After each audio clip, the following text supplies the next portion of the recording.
एक बेइंतहा खूबसूरत औरत ने हवाई जहाज में एंट्री की और अपनी सीट की तलाश में नजरें घुमाई। उसने देखा कि उसकी सीट एक ऐसे शख्स के बगल में है जिनके दोनों हाथ नहीं हैं। औरत को उस अपाहिज शख्स के पास बैठने में झिझक हुई। उस खूबसूरत औरत ने एयर होस्टेस से कहा, मैं इस सीट पर आसानी और सहजता से सफर नहीं कर पाऊंगी, क्योंकि उसकी साथ की सीट पर जो शख्स बैठा हुआ है उसके दोनों हाथ नहीं हैं। उस खूबसूरत औरत ने एयर होस्टेस से अपनी सीट बदलने के लिए गुजारिश की। असहज हुई एयर होस्टेस ने पूछा, मैम, क्या आप मुझे वजह बता सकती हैं? उस खूबसूरत औरत ने जवाब दिया, मैं ऐसे लोगों को पसंद नहीं करती। मैं ऐसे शख्स के साथ बैठकर सफर नहीं कर पाऊंगी। मुझे घिन आती है, उल्टी आती है। दिखने में पढ़ी लिखी और शरीफ दिखने वाली औरत की यह बात सुनकर एयर होस्टेस बहुत चौंक गई। औरत ने एक बार फिर एयर होस्टेस से जोर देकर कहा कि मैं उस सीट पर नहीं बैठ सकती, मुझे कोई दूसरी सीट दे दी जाए। एयर होस्टेस ने खाली सीट की तलाश में चारों ओर नजरें घुमाई, पर उसे कोई भी सीट खाली नहीं दिखी। एयर होस्टेस ने औरत से कहा, मैडम, इस इकोनॉमी क्लास में कोई सीट खाली नहीं है। मुसाफिरों की सहूलत के खातिर ध्यान रखना हमारा फर्ज है। मैं हवाई जहाज के कप्तान से बात करती हूँ, मेहरबानी तब तक थोड़ा सब्र रखें। ऐसा कहकर हॉस्टेस कप्तान से बात करने कॉकपिट में चली गई। कुछ देर बाद वापस लौटकर एयर होस्टेस ने उस औरत को बताया, मैडम, आपको जो तकलीफ हुई उसके लिए हमें बहुत अफसोस है। इस पूरे हवाई जहाज में सिर्फ एक सीट खाली है और वह फर्स्ट क्लास में है।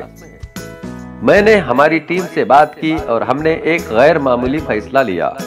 एक मुसाफिर को इकोनॉमी क्लास से फर्स्ट क्लास में भेजने का काम हमारी कंपनी के इतिहास में पहली बार हो रहा है। खूबसूरत औरत बेहद खुश हो गई और इसके पहले कि वह अपनी प्रतिक्रिया व्यक्त कर दी और एक लफ्ज भी बोल पाती, एयर होस्टेस उस दोनों हाथ से अपाहिज शख्स की ओर बढ़ गई और विनम्रता आजिजाना तरीके से उनसे पूछा, सर, क्या आप फर्स्ट क्लास में जा सकेंगे? क्योंकि हम नहीं चाहते कि आप एक बेहद बदतमीज इंसान के साथ सफर करके परेशान हो। यह बात सुनकर सभी मुसाफिरों ने ताली बजाकर इस फैसले का इस्तकबाल किया, स्वागत किया। वह खूबसूरत दिखने वाली औरत तो अब शर्म से नजरें ही नहीं उठा पा रही थी।